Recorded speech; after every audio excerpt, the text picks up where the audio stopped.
Bună, dragii mei! Bine ați venit la previziunile voastre pentru energia lunii octombrie. Acestea se aplică tuturor celor care au soarele, ascendentul și luna în Gemeni.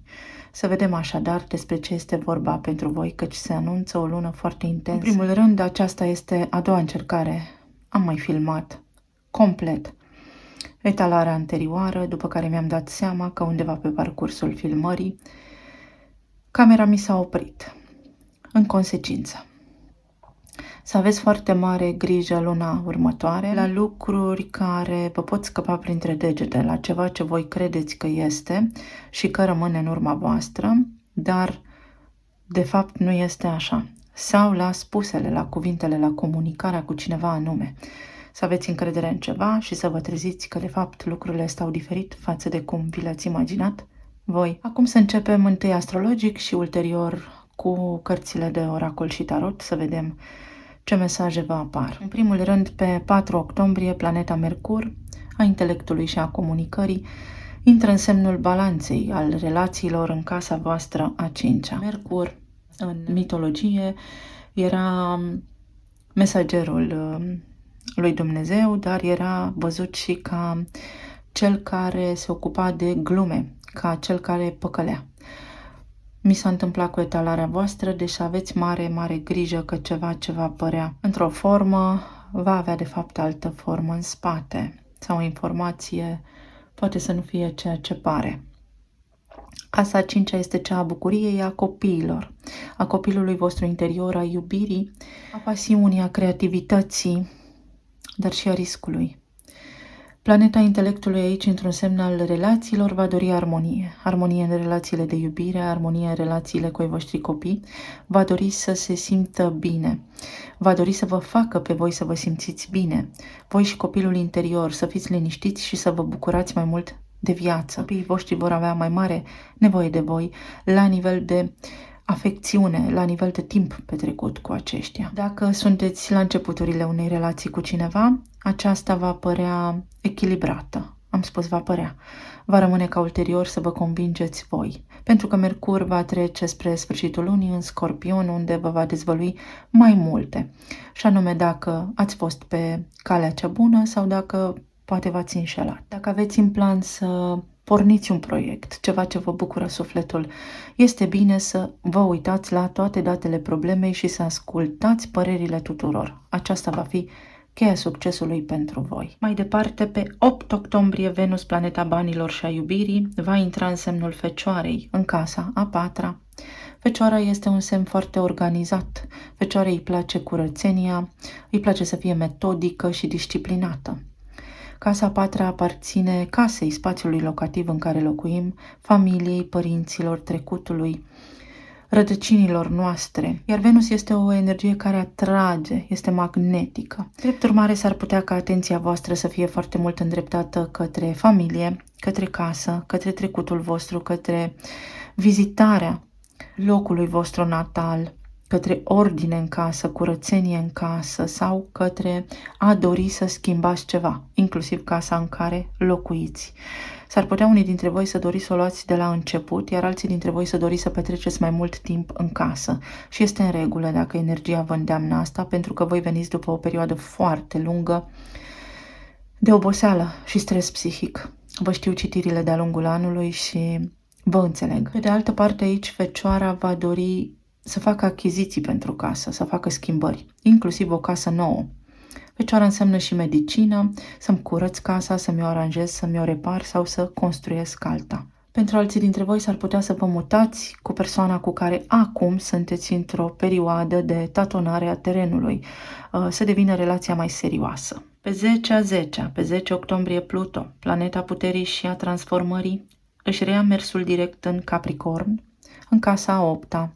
Pe 10/10, 10 este un cod binar prin care putem crea realitatea în care trăim. Este un cod matematic, este modalitatea prin care se construiește ceva de la 0, 1 și 0. Iar Pluto este planeta transformării, a morții și a renașterii, în casa Scorpionului, dar în semnul Capricornului, care este foarte tradițional, foarte conservator. Pe alocuri are idei fixe, rigide, structurate, dar și opune rezistență suflului nou. Iar casa 8-a este cea a transformării, a banilor celorlalți, a contractelor deja semnate, a sexualității, a puterii, a subiectelor tabu, a misterelor, a fricilor, a subconștientului nostru, a pensiei alimentare, a asigurărilor de orice natură. Iar Pluto aici până în ianuarie, când va intra în Vărsător, vă spune, ok, acum că a fost retrograd, ce v-a adus la cunoștință? Ce ați conștientizat? Unde și cui v-ați dat puterea? Unde și cum vă simțiți voi de neputincioși? În ce context și în ce cadru? Dar mai ales alături de cine? Sunteți lângă oamenii potriviți, în parteneriatele potrivite pentru voi? Vă simțiți în siguranță? Pentru că altminteri Pluto, imaginați-vă că este focul care distruge tot, dar îți pune și la dispoziție materialele de construcție pentru ca tu să o iei de la capăt, așa cum îți este potrivit, nu cum îți dorești sau nu cum nu ai capacitatea să vezi că îți e mai bine. Mergem mai departe și pe 12 octombrie. Marte, planeta acțiunii, intră în semnul profund al Scorpionului în casa voastră a 6-a.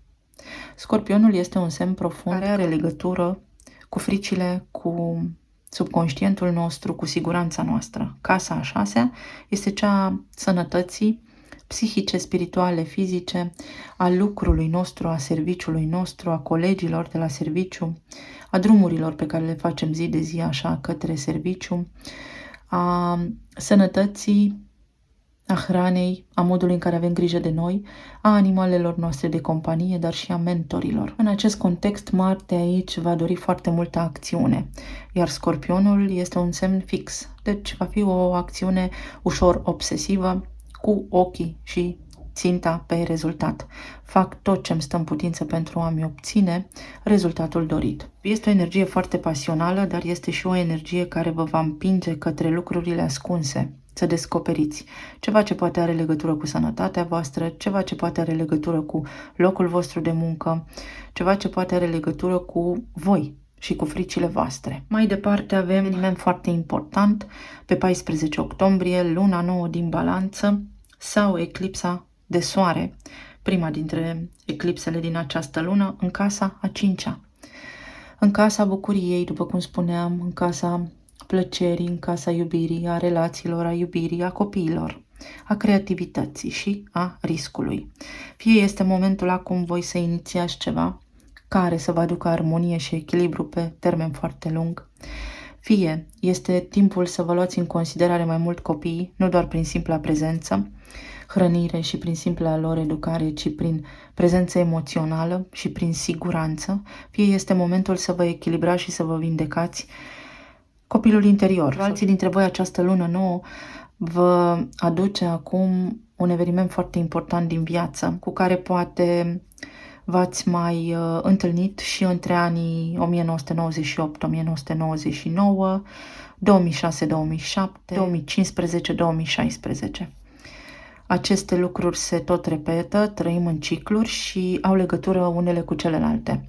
Deci evenimente mari de schimbare de linie temporală, de schimbare de destin, care v-au dat o direcție anterioară, pot avea loc acum în viața voastră. Ceva similar cu ce s-a întâmplat atunci. În relații, aici, pentru că vorbim despre casa idilelor, vă puteți cunoaște acel suflet, acea jumătate, acel om. Mai departe, pe 22, Mercur intră în Scorpion și se alătură planetei Marte în casa a 6-a. După cum spuneam, atenția acum va fi pe lucrurile care sunt necunoscute, sunt tăinuite sau pe fricile noastre care trebuie să iasă la suprafață.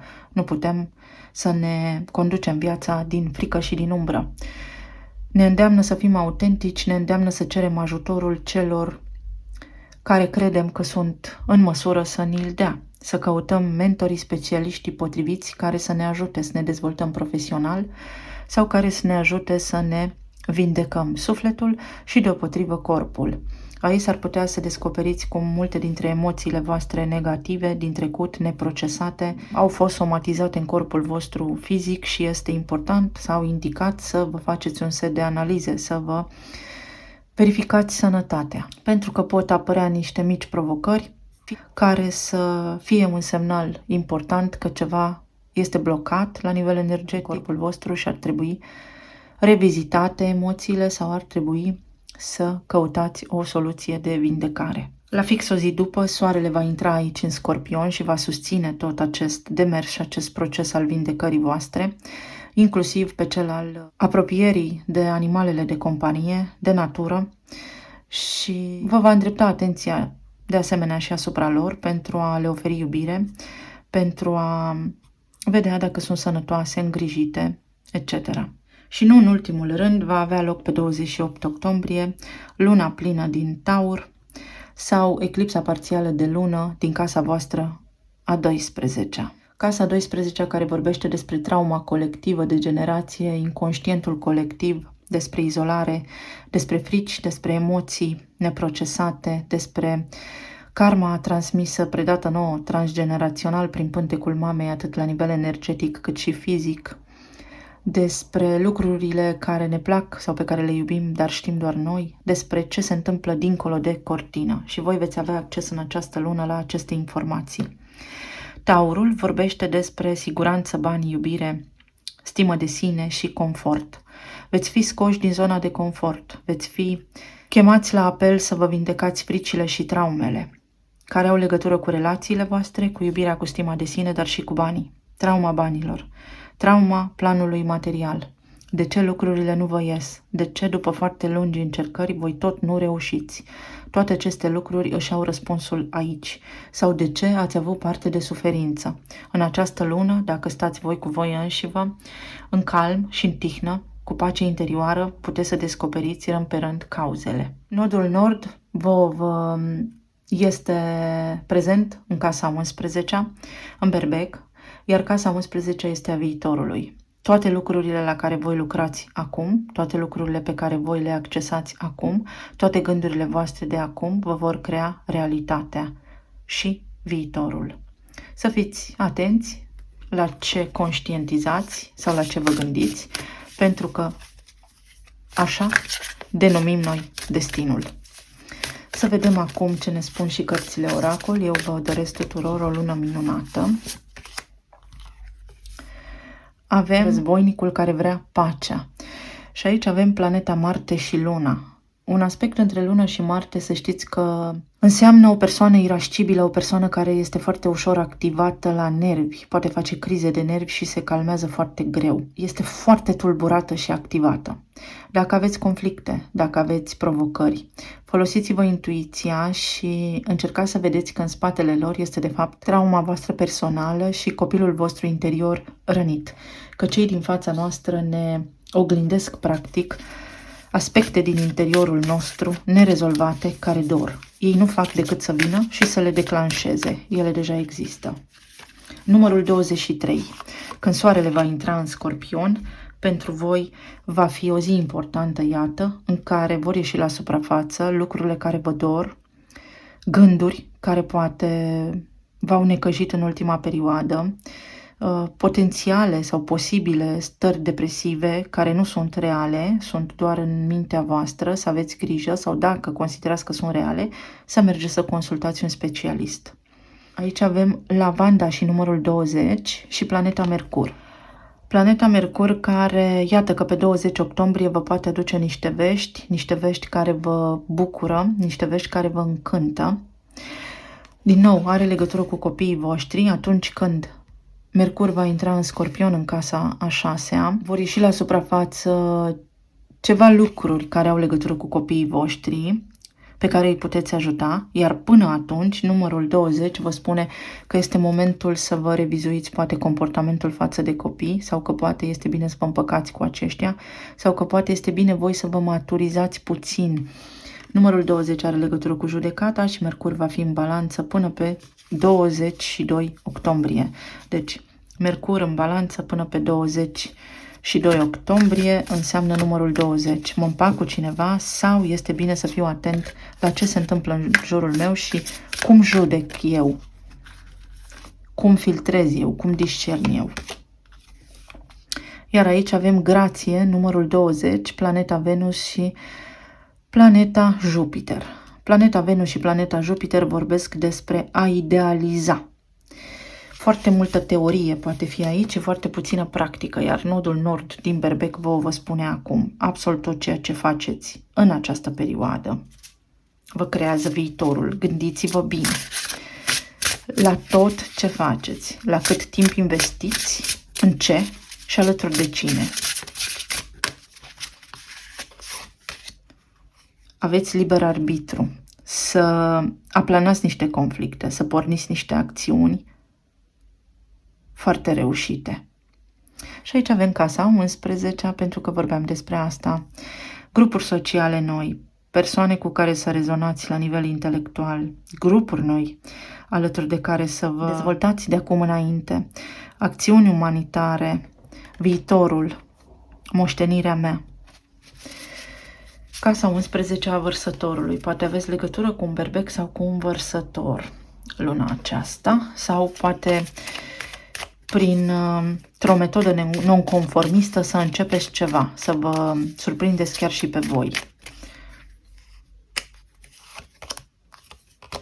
Și aici avem așteptări. Numărul 28, casa a doua și casa 8, banii mei, banii celorlalți, la nivel financiar.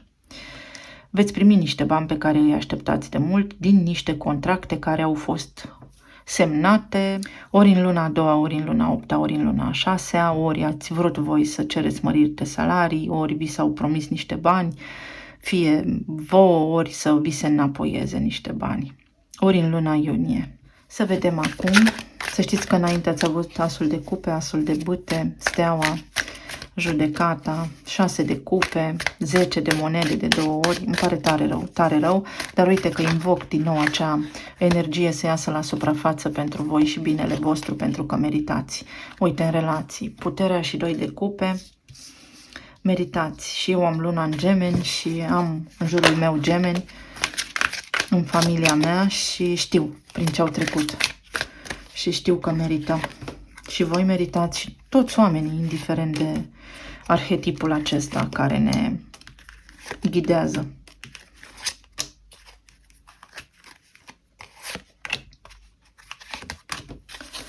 La nivel de relație, așadar, avem puterea 2 de cupe și regele de spade. Anterior ați avut regele de monede.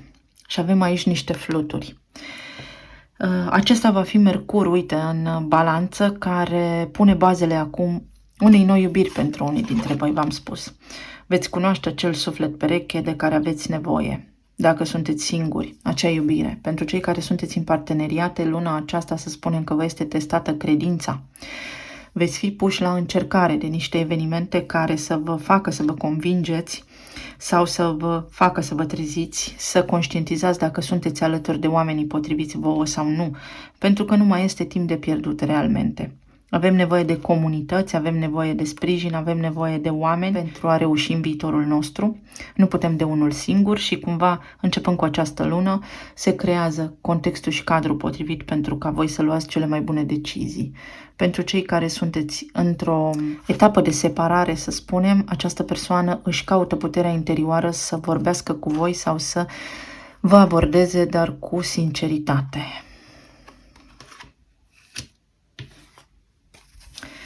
Ce aduce regele de spade aici?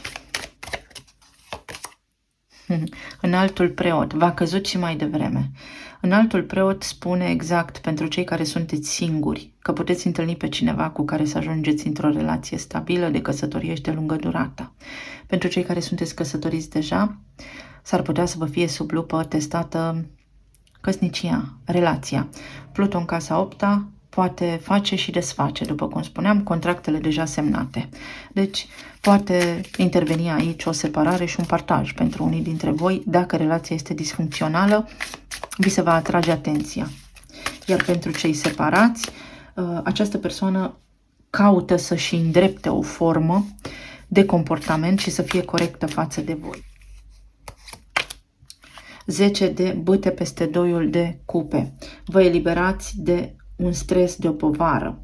Pentru cei care sunteți singuri, după cum spuneam, încheiați această perioadă de izolare, sunteți la o finalitate în care v-ați chinuit singuri. Apare cineva în viața voastră sau se deschide linia temporală prin care voi să cunoașteți pe cineva.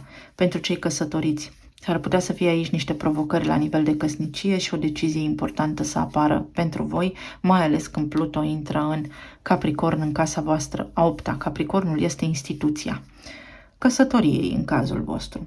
Iar pentru cei care sunteți separați, aici este un capăt de drum. Dacă, nu știu, să spunem că mai aveți speranțe, această lună octombrie va fi cea care vă va oferi răspunsul, dacă mai este cazul să așteptați sau nu. Avem Cavalerul de monede.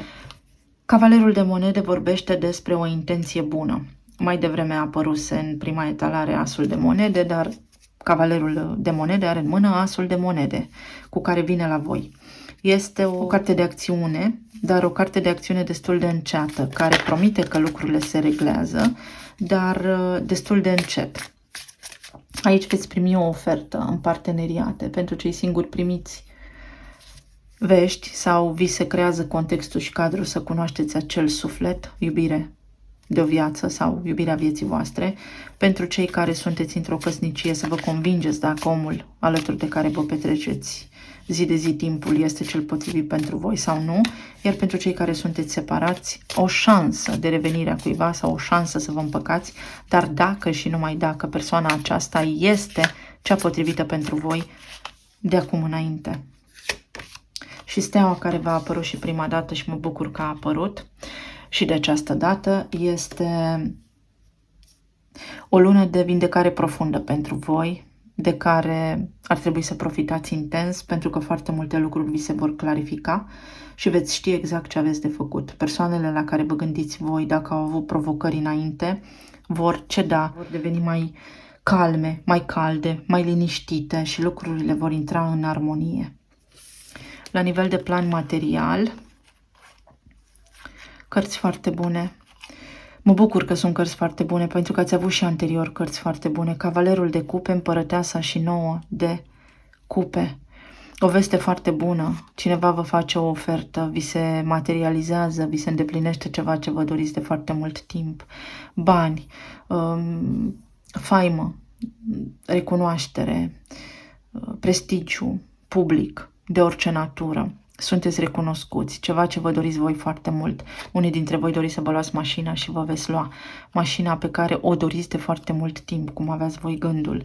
Altora dintre voi vi se materializează un alt serviciu, vă găsiți un alt serviciu, primiți o ofertă, ceva ce vă place foarte mult, ce vă încântă. Ce aduce 9 de cupe aici? Vă aduce împărăteasa, împlinirea tuturor dorințelor, liniștire financiară, achitarea creditelor, scăpați de niște datorii, vă liniștiți, vă liniștiți, reveniți pe linia potrivită. Avem 6 de spade, vă liniștiți. Unii dintre voi faceți o călătorie, alții dintre voi, după cum spuneam, vă schimbați mașina, alții dintre voi vă liniștiți, veți găsi toate resursele necesare să aveți tot ceea ce vă trebuie luna aceasta. Și pajul de bâte spune curaj. Cu toată activitatea aceea din casa a 5-a și din casa a 6-a, vi se arată drumul, noul drum pe care să mergeți. Împărăteasa are luna. La luna nouă, iată, la luna nouă ceva mic devine mare, la eclipsa de soare pe 14. Să fiți atenți la dată. 14 este o zi bună, este o zi care rezonează cu temperanța, un echilibru financiar, vă reechilibrați, începeți să vă faceți un plan. Pentru alții dintre voi vă ajută mama sau poate mama are nevoie de ajutorul vostru. Vă vizitează, posibil. Vedem. Iar la nivel emoțional, foarte bine. Și înainte ați avut așa un pic de tensiune. Aici ați avut un 4 de cupe cu 8 de cupe, din ce mi-amintesc. Deci vă îndepărtați de o lungă perioadă nefastă, să spunem.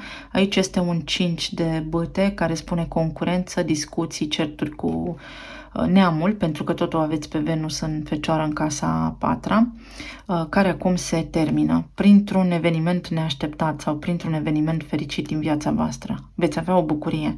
Aveți parte în această lună de o veste, de o persoană, de un om, de ceva neașteptat care vă bucură extraordinar de mult și vă dă o șansă.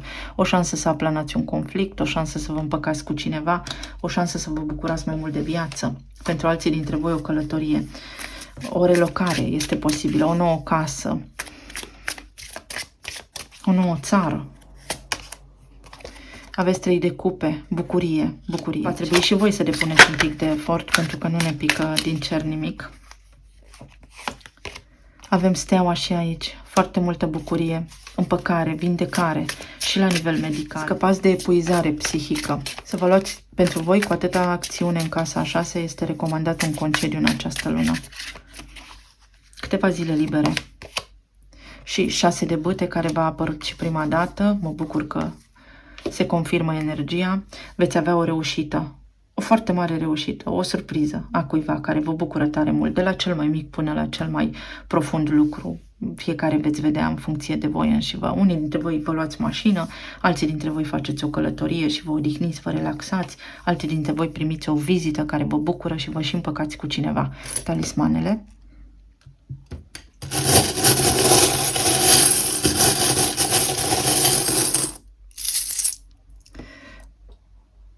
Uite, mă bucur că se repetă și talismanul. Gata cu drama și avem mușețelul.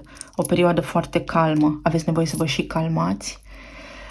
O inimă. Nebun după tine. Avem nebunul aici. Da, s-ar putea ca cineva să-și dezvăluie sentimentele sau de nicăieri să apară un suflet din acesta rebel, boem, care să vă... să vă schimbe complet părerea despre viață, să vă gândiți de unde ai picat, de pe ce planetă ești. Aici avem, se repetă și asta, talismanul cu Alice în țara minunilor. Cu acea lună plină din casa 12 pentru foarte mulți dintre voi este o trezire spirituală. Da, și avem iepurașul aici care sună trompeta. Trompetele, judecata, trezirea spirituală. Unii dintre voi vă treziți, bine ați venit. Avem un far. Veți vedea o nouă direcție, mai ales pe plan financiar, lucrurile se vor alinia, veți fi bine. Floarea vieții, sănătatea, o puteți remedia, este o floare a vieții atât de corect făcută aici, că nu vine să cred. Trebuie să vă aliniați voi sănătatea, unele lucruri vor crește.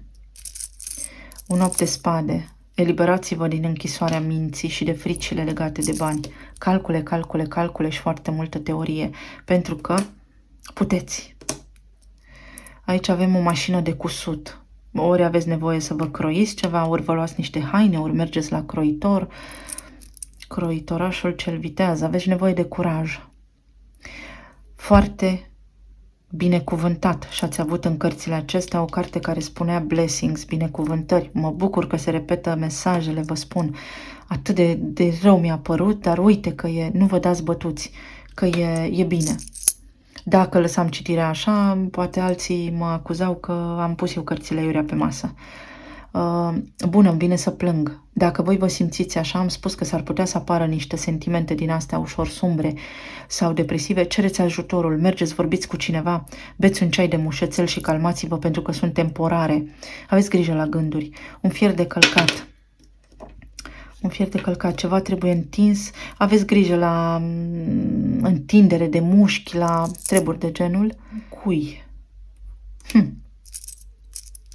Uite, bateți un cui, construiți ceva, vă apucați de construcție. Acesta mai poate fi și ceva legat de genunchi, de articulații. O vizită la medic sau cine știe, un piepton, o frumusețare, fie lucrați în domeniu, fie cineva vă va vedea splendidă sau splendid. Ori mergeți la un concert, ori cunoașteți pe cineva potrivit vouă 1 la 1, efectiv 1 la 1. Mă bucur că a ieșit și asta din nou. Ce bine mă simt, ce recunoscătoare sunt. Este nevoie, exact cum am spus și prima dată când am filmat. Am verificat acum să se filmeze. Știu că e ciudat, dar na, se mai întâmplă. Unii dintre voi vă luați concediu și veți face o călătorie la munte sau este indicat să mergeți într-un spațiu afară sau este indicat să faceți o călătorie, o excursie într-un loc cu foarte mulți copaci la munte. La munte. Aici avem creioane. Creioane. Poate unii dintre voi sunteți artiști sau trebuie să vă faceți un plan acum, un cerb, o reușită formidabilă. Uite, o victorie, o reușită formidabilă, un triumf. Aici avem o caleașcă. Oh, ce mă bucur pentru voi. Deci chiar mă bucur. O situație, știți, ca în Cenușăreasa, se schimbă situația și pentru voi în sfârșit. E formidabil, e fenomenal. Aici avem un caiet, niște acte sau niște chestiuni birocratice se rezolvă. Atenție la ce mâncați, ori mâncați prea puțin, ori prea mult, ori nu mâncați nutritiv. O cheie, o reușită. Karma, să închideți o karmă, să depășiți această perioadă, poate care v-a epuizat, și inițiala G. Și mai am aici niște inițiale mici.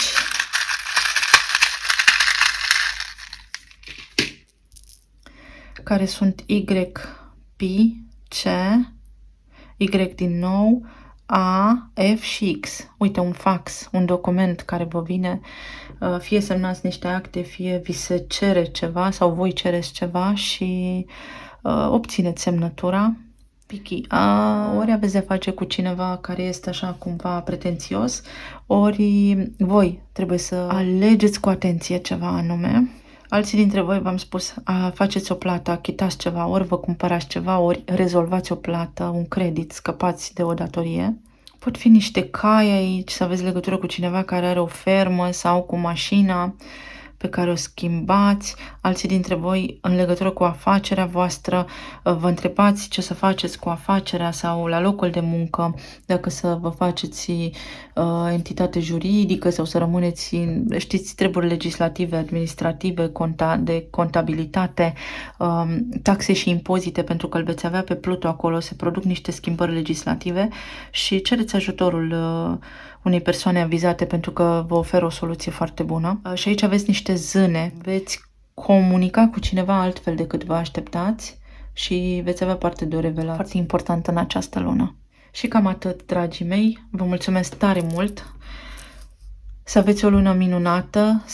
Sper să vă fie ajutat mesajele, să fiți vigilenți, ați văzut la început de filmare, și să ne reauzim cu bine și data viitoare. Să fiți bine. Pa, pa!